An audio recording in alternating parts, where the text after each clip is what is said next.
Welcome to the Locked On Titans podcast. I am your host, Tyler Rowland. Titans fans, the Tennessee Titans take on the Cincinnati Bengals this weekend, and if they want to come out victorious, they need to beat Cincinnati left-handed. I'll explain on offense how the Titans can win through the air rather than on the ground, and I'll explain on defense how the Titans need to focus on their coverage to help their pass rush rather than the other way around. Then we'll talk about the individual players that need to stand out for the Titans if they want to win this game. So all of that and more on a game plan preview edition of the Locked On Titans podcast.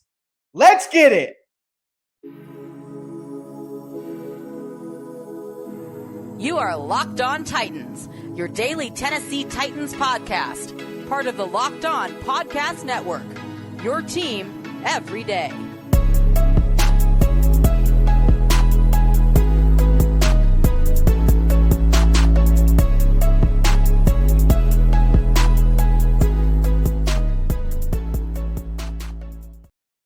Titans fans, we have a big matchup ahead for the Tennessee Titans against the Cincinnati Bengals. Whether you want to call it a revenge game, whether you don't want to call it a revenge game, it really doesn't matter. The Titans need to win either way. And I'm going to tell you exactly how I think they can do so on offense and defense. Before we get into it, do want to let you know that today's episode is brought to you by BetOnline. BetOnline has you covered this season with more props, odds, and lines than ever before.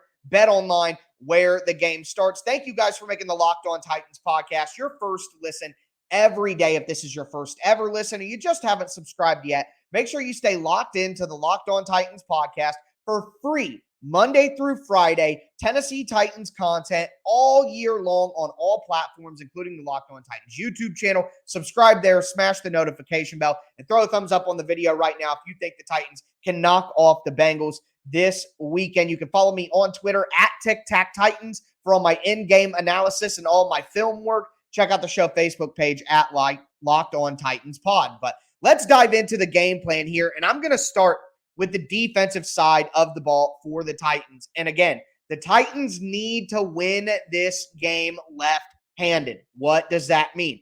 On defense, the Titans are a pass rush focused team. That's usually the unit that is doing the majority of the work for the Titans, and it's benefiting the secondary and the coverage units. That's how the Titans have been able to survive this year with such a banged up secondary and guys going in and out and playing different roles all year long, because the pass rush has been so good that the secondary has been able to get the job done. Well, in this game, with Danico Autry most likely out, with Jeffrey Simmons still banged up, of course, no Harold Landry, and maybe Bud Dupree. I'm expecting Bud Dupree to finally play in this game, and if for some reason he didn't play, well, that would hammer this point home even further. But the Titans have to find a way to win with their coverage. Okay, 2 high safety looks. The Titans are a man team. They're going to play man coverage. They like to play man. They played more quarters coverage this year than man coverage. But when the chips are down and they're on the table and you're all in, the Titans are playing man coverage. Okay, so they're going to play some man. But I think they need to be more heavy zone than they typically would be. I think they need to have cover two invert, like they show every single week, a ton of cover 4, which, as I already told you, is their favorite coverage anyways. The Titans need to have coverages that allow them to have 2 safeties back at all times, because my biggest fear here is the Bengals' ability to win matchups one-on-one down the sideline. We've seen it all year hurt the Titans. Big wide receivers winning on the sideline in one-on-one matchups. Alec Pierce, Matt Collins, Lazard, Watson, the list goes on. That's the Titans. The Titans can win the chess match. The Titans can X's and O's win the play. But one of the ways they still lose plays is one-on-one matchups on the outside where their cornerbacks just get beat by a wide receiver. Well, nobody has better wide receivers to do that than the Cincinnati Bengals. So don't leave your cornerbacks on an island. Jamar Chase is playing in the game. Joe Burrow said on Wednesday, Chase is playing. He's playing in the game, guys. Do not leave. And Christian Fulton hasn't practiced yet. Probably won't play. after re-aggravating the hamstring. So you're going to have Roger McCreary, who we like Roger, but a rookie. And then you're going to have Terrence Mitchell, Trey Avery, Greg Maben. On the other side, I mean, that's food for Jamar Chase and T. Higgins. And even if McCreary is in the slot or Molden's in the slot against Tyler Boyd, that's tough. So don't leave your cornerbacks on an island and one-on-one consistently throughout the game. Play zone, have two high safeties, force the Bengals to matriculate the ball down the field without a running game. The Bengals don't have a run game. They're 30th in the NFL in running. And in their wins, they don't really run the ball that well anyways. They don't need to run the ball. So play too high. You don't need a third. It's not like the Packers where you needed to have that third, second level defender to have 8 in the box against a good run game. This is a terrible run game. And Joe Mixon probably be out with a concussion. So keep two safeties back at all times. Play zone coverage. And if you do play man where David Long is one-on-one on the running back and you have the safety as the other zone defender. You have one safety back deep, and then you have the other safety as the middle zone defender, so you have a little bit more speed. You can shade that guy towards Jamar Chase. You can do a bunch of different things with that. So the Titans need to be coverage focused. They need to have two safeties back. Don't worry about this run game. And then, of course, at the end of the day, the coverage needs to be there to confuse Joe Burrow, to give the pass rush time to get there. This isn't the top tier version of the Titans pass rush. It's not going to be, but it should have Bud Dupree and it should have Jeffrey Simmons. So they have to find a way to get pressure. I think the Titans in this game are going to do a lot of cornerback blitzes and a lot of linebacker blitzes where they drop a defensive end back into coverage. They're simulated pressures that they still only rush for. They're going to have to do a ton of that. This Bengals offensive line is nowhere near as bad as it was before. In their wins this year, they've only given up 13 sacks in 6 games. In their losses, they've given up 21 sacks in 4 games. But 13 of those sacks came in the first 2 weeks of the year when they played the Steelers and the Cowboys. So what I'm trying to say is this offensive line doesn't look great on paper, but when you actually look at the trend of how they're playing, this O-line has been good in pass blocking. They have been very good lately. Over the last 5-6 games, they've been very good. So don't think that this is last year's Bengals and the Titans pass rush, even though battered, is just going to run over them, because it's not. They need the coverage to confuse Burrow, to give them just a split second of extra time to get home. They have to. And if they don't get home, another big key here is tipped passes. The Titans have to get their hands up in passing lanes. Going into the game against the Steelers, Joe Burrow had one of the highest tipped pass rates in the NFL. 3.6% of his passes are being tipped at the line of scrimmage. The only people higher are Justin Herbert and Jimmy G. So if you're not going to get there, get your hands up. Tip passes will be key. Not only do they eliminate completions, but they create turnover possibilities. So 2 high safety looks, zone coverage. Don't leave your cornerbacks on an island.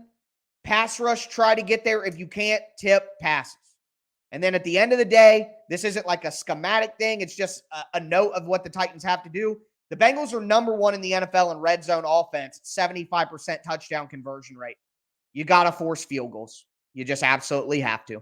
But with that in mind, we're going to move to the offensive side of the ball for the Titans, where, again, they must win left-handed. Before we get into it, do want to tell you guys that today's episode is sponsored by PrizePicks. PrizePicks is daily fantasy made easy. PrizePicks has a projection for players in the NFL. 100 yards for Derrick Henry, 250 passing yards for Joe Burrow, a receiving touchdown for Justin Jefferson. All you do is pick out 2 to 5 players. You look at their projection and you say whether you think the player is going to do more or less than that projection. If you win, you can hit up to 10 times your money on your entry. And right now, if you go to the PrizePicks app or PrizePicks.com and you sign up when using the promo code Locked On, you're going to get a 100% instant deposit match for first-time users. So you go to PrizePicks.com, sign up with the promo code Locked On, you deposit $100, you get a free $100. You deposit $50, you get a free $50, on and on and on. So make sure that you take advantage. Go to the PrizePicks app, sign up, use that promo code Locked On for an instant deposit match up to $100.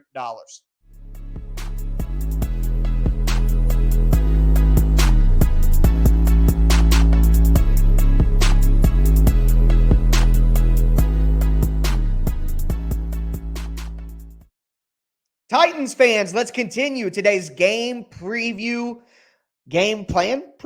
edition of the Locked On Titans podcast. We just talked about the offense or the defensive side of the ball. Now I'm going to get into the offensive side of the ball and what the Titans need to do. And again, my theme of the day is the Titans need to win left-handed. On defense, they need to be coverage focused. On offense, they need to be passing focused. So let's dive into how they can do that successfully against the Bengals defense. Before we do, want to thank you guys for making the Locked On Titans podcast your first listen every day. I will be going live immediately after the game on Sunday to break down exactly what we saw from the Titans against the Bengals. So make sure you join me for that. And then later on Sunday night, I'll drop a full-length 30-minute recap of the game. So double the content coming for you on Sunday here on the Locked On Titans podcast. Subscribe, smash the notification bell, and throw a thumbs up on the video. I do appreciate it. But on offense for the Titans, again, they need to attack through the air like we saw against the Packers last week. The Titans attacked early and often in the passing game. They were throwing on first down. And we're not just talking about play action. We're talking about lining up in shotgun, throwing the ball. Quick game, throwing the ball out from a 3-step drop, a 1-step drop. Boom, getting the ball out of your hand, creating yardage and creating positive plays to keep the chains moving, despite the fact that the offense wasn't able to generate a lot in the run game. The run game wasn't incredibly efficient. It's not like the Titans went for a ton of yards either. Green Bay really made the Titans work for it in the run game, and the Titans didn't care. They were able to still score, get down the field because they created explosive plays in the passing game. That has to be the focus going into this game as well. The Titans have to know going in, hey, the run game is going to be a complement to our passing game today. The Titans got to flip that. Now, why do I think that's the case? Well, like the Green Bay Packers, the Cincinnati Bengals run a 6-1 against the Titans. They have 4 down linemen with their hand in the dirt between the tackles. They have 2 edge rushers, and then they'll have 1 off-ball linebacker in the middle. A lot of the time, they'll take that extra safety, and they'll walk that safety down. So now you have 8 in the box, but you have 6 on the line of scrimmage with 2 people at the second level. Makes it very, very difficult for the Titans to get anything going. Hard to get double teams executed in the interior. It just really takes away what the Titans like to do in the run game. And every team that's run it against the Titans so far has really had success against them in some way. Even if it's not completely shutting it down, it's not letting the Titans run the ball the way they want. So how do the Titans combat that? Throw the ball on them. If you're going to put that many people on the line of scrimmage, then there are going to be a lot of gaps open in the middle of the field. So throw the ball. And one of the ways that I want to see the Titans do it, a lot of weeks I come on here and I tell you, I want to see the Titans getting heavy packages. I want to see the Titans run 13. I want to see the Titans run 12. I want to see the Titans run 22 all game long. Well, I'm not telling you that now. I want to see the Titans in 3 wide receiver. I don't want to play against the Bengals base defense with DJ Reader and BJ Hill at defensive tackle and Jermaine Pratt and Logan Wilson at linebacker and Sam Hubbard and Trey Hendrickson on the edge. Nope. I am good on that. I'm good on that. I want to have more Cam Taylor-Britt on the field, more Von Bell, more Eli Apple. Yeah, the Bengals have a really good defense. So it's not like there's a ton of weaknesses out there to just pick on. But if there are any weaknesses at all, I think that you could win some matchups against those cornerbacks. And I think getting those guys on the field and making them defend the run more than the base defense of the Bengals is the right move. I think that's the logical move, even if it is a very good defense. It's going to be tough either way. That's what you have to try to do. So I want to see the Titans come out in 3 wide receiver sets where they have Chigakonkwo as the tight end. And like they did last week a little bit, they would motion Chigakonkwo into the backfield and let him play as a fullback. Why does that work? Because the Bengals are going to run 6-1 against the Titans when they have multiple tight ends on the field. Well, when the Titans come out in 3 wide receiver sets, the Bengals are probably only going to have 5 guys on the line of scrimmage. You motion a tight end into the backfield. And now you have a box advantage because now you got 5 offensive linemen against 5 defenders on the line of scrimmage. The tight end that motioned into the backfield as the fullback can now take on the linebacker, and now you have a math advantage. And the run game and motion and formation shifts, all of that is just trying to create an advantage in the math in the box for the run game. So do that stuff. I like that. Also, have 1 tight end, 3 wide receivers, Burks, Woods, and NWI. Use Nick Westbrook-Akina as a tight end. You like running out of 2 tight end formations, whether that be 2 tight end twins on one side or just even tight ends, one on either side. Use Nick Westbrook-Akina and Jeff Swain as those 2 tight ends and be in 3 wide receiver sets so you can get the Bengals in their nickel and dime packages out on the field and then make defensive backs have to tackle Derrick Henry more than linebackers and defensive linemen. So go light this week with more wide receivers. And one thing that I want to see is, with the Bengals always having a guy on the front side edge and the backside edge, you're taking away right there the cutback. So when teams do that, what offenses will often do is create split flow action in their offense, which is where a tight end or an offensive blocker on one side goes all the way across the formation to block the defensive end on the other side, the edge guy on the other side. Let the wide receiver come in motion from the strong side to the weak side and then come through on a wham block on the defensive end. So run inside zone with split flow action using wide receivers during at snap motion. That is a deep cut for you guys, but if the Titans do that, I think they could open up a huge cutback run for Derrick Henry. So I want to see that. I want to see the Titans incorporate that sort of action into the offense this week. I think it would be fantastic. So hopefully we see some of that. With that in mind, like I said, a ton of motion is what I want to see from the Titans in this game. I bet the Bengals play a ton of man coverage, just like they did last year. And I think the Titans it may have worked out to where the Titans have more weapons available to beat that man coverage when the Bengals don't have their starting cornerbacks. Chidobe Awuzie is out with injury. So Cam Taylor-Britt is in. I think there's some advantage to be taken there. So attack through the air, 3 wide receivers. Use your tight end and Nick Westbrook-Akina in motion to create advantage against nickel packages on defense. Tons of motion. And don't just run into that 6-1 formation over and over and over again. Don't make it easy for the Bengals, who have DJ Reader, BJ Hill, Jermaine Pratt, Logan Wilson, who are very, very good players. The Bengals aren't a great run defense on paper, but just like the Packers weren't a great run defense and the Broncos weren't a great run defense, they end up doing a good job because they have smart coaches who have a good plan. So make sure that you're ready to adjust to that. Todd Downing coming off a lot of adversity. We'll just say that. But either way, we're going to zoom in a little bit and talk about the individual players and the individual matchups that I think will decide this game. Before we get into it, do want to let you know that today's episode is brought to you by SimpliSafe Home Security. I am a SimpliSafe customer, guys. I absolutely love what they have for you. All of the technology is fantastic. Motion sensors, glass break sensors, door entry sensors, indoor, outdoor cameras. All of it is accessible and adjustable from an application on your phone. Not only that, but you take that excellent, fast technology that they have and you pair that with 24/7 professional monitoring agents that are ready to have your back at any moment. They also have a great tech support staff to make sure everything is installed properly. So it's no wonder why SimpliSafe was named the best home security system of 2022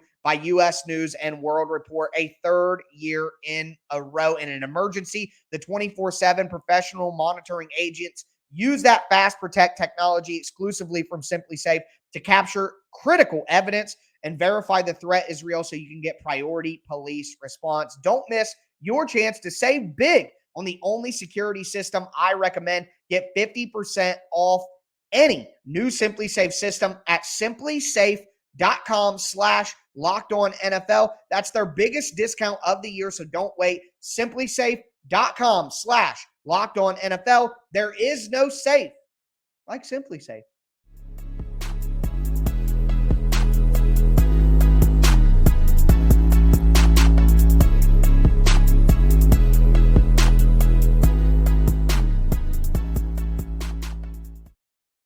Titans fans, let's cap off this game plan preview edition of the Locked On Titans podcast. We talked about the defensive side of the ball. We talked about the offensive side of the ball, what they need to do schematically and from a philosophical standpoint to win this game against the Bengals. Now I want to zoom in, talk about the individual players and the individual matchups that I'm watching in this game. Before we get into it, I want to thank you guys again for making the Locked On Titans podcast your first listen every day. For your second listen today, check out the Locked On Sports Today podcast. From the games that matter the most to the biggest stories in sports, go beyond the scoreboard and behind the scenes with local experts and insights only Locked On can provide. Locked On Sports Today, available on this app, YouTube, or wherever you get your podcast. But diving right into the individual matchups on defense. Raise your hand if you're a big-time Bud Dupree supporter. If you're one of the people who get in my comments, whether it be on Twitter, whether it be on YouTube, telling me just how great Bud Dupree is, there's no chance they're cutting him next year. He makes this team just so much better. Blah, blah, blah, blah, blah. He's worth the $20 million. Blah, blah, blah, blah. If you're one of those people, well, this week is the week that you need to be right. Because with Autry going to be out, and of course, no Harold Landry, Bud Dupree's got to dominate. Not only that, but Jonah Williams, the left tackle for the Cincinnati Bengals. I said their offensive line is improved, and it is. But Jonah Williams is the vulnerable spot. He's given up 9 sacks this year. That's more than double the second closest person on the Bengals. He's given up 28 pressures this year. Bud Dupree must beat Jonah Williams for the Titans to win. If he doesn't, they will not. Period. So that's the matchup that I'm watching for. Bud has to win. He has to be worth the money. Everybody talk, Bud Dupree makes everybody else look better when he plays. Well, that's great, but when you get paid $20 million on the cap, you got to just be good on your own, too, and win one-on-one. You can't just be the garnish. You got to be the meat. So, be the meat, Bud Dupree. Also, I mentioned it earlier. I am just so incredibly concerned about the wide receiver versus cornerback matchup. If the Titans cornerbacks lose one-on-one situations all day long, they will lose. Period. They have those cornerbacks, McCreary, hopefully Fulton plays. Maybe by now on Friday, when you guys hear this, you'll know. I don't know right now as we stand, and he didn't practice on Tuesday. And it looks like he's not practicing Wednesday. So I don't think Fulton will play. But if he does, he better be ready to go one-on-one with Chase. And he better make some plays in contested catch situation. Combat catches. Titans cornerbacks got to win because Joe Burrow is going to give his team a chance. He's going to throw the ball up and give his guys a chance. So, T. Higgins, Jamar Chase, if they just take over as superstars, the Titans will lose.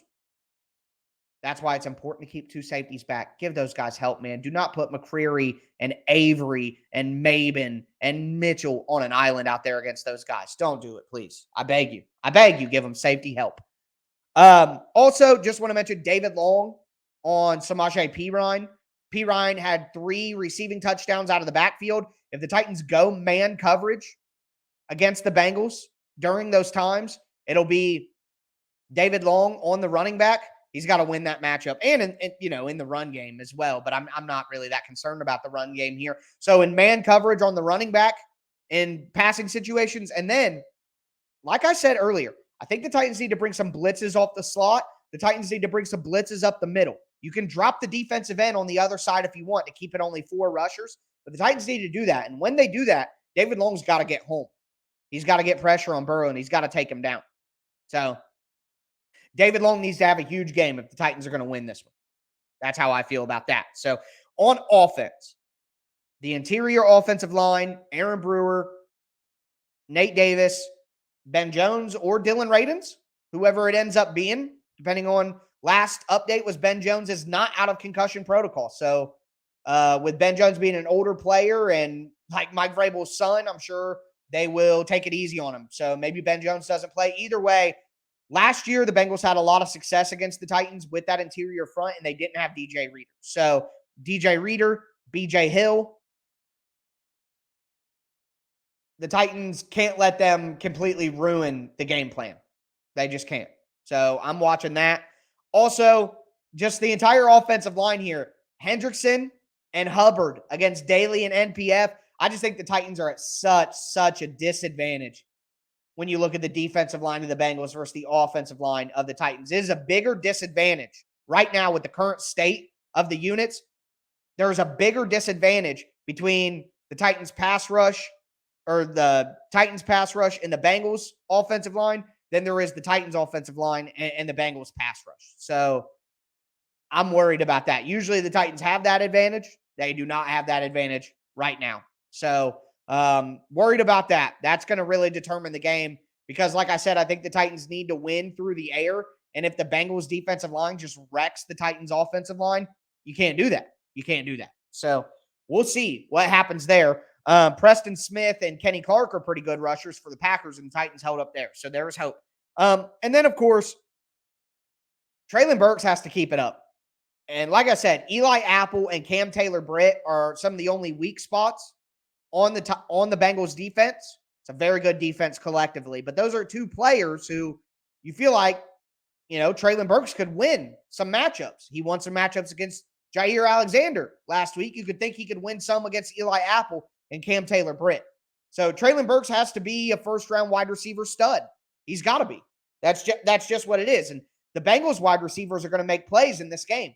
The Titans have to be able to match that. So Treylon Burks has to be the guy to make some plays. And then finally, Tannehill, Ryan, come in here close. Let me tell you something. Don't throw the ball to Jesse Bates. Every effing game that you play against the Bengals, you throw the ball to Jesse Bates. You almost threw the ball to Kareem Jackson. Threw the ball to Rasul Douglas. You're getting a little shaky. Not reading the backside of the zone defense on early downs. The outside deep third will come over. The safety responsible for the vacant side of the field on those one route combinations is smart enough to come into the middle of the field. Do not throw the ball to Jesse Bates, Ryan Tannehill. Okay, now that we got that settled, that is my game plan preview. So we talked about the defense. We talked about the offense. We talked about the individual matchups. The Titans have a chance to win this game, but they have to execute these game plans. And if you get to Joe Burrow, put him on the ground. Don't let him do the Jedi mind trick, pocket manipulation stuff, man. Because if you start doing that like you did in 2020, you cooked. This is going to be a tough game. It's going to be a tough game. This is, outside of Buffalo, this is the best team the Titans have played all year long. So let's see how they do. That's going to do it for me today, folks. I'll be back with you guys on Sunday live after the game to break it all down. I am your host, Tyler Rowland, and this was Locked On Titans.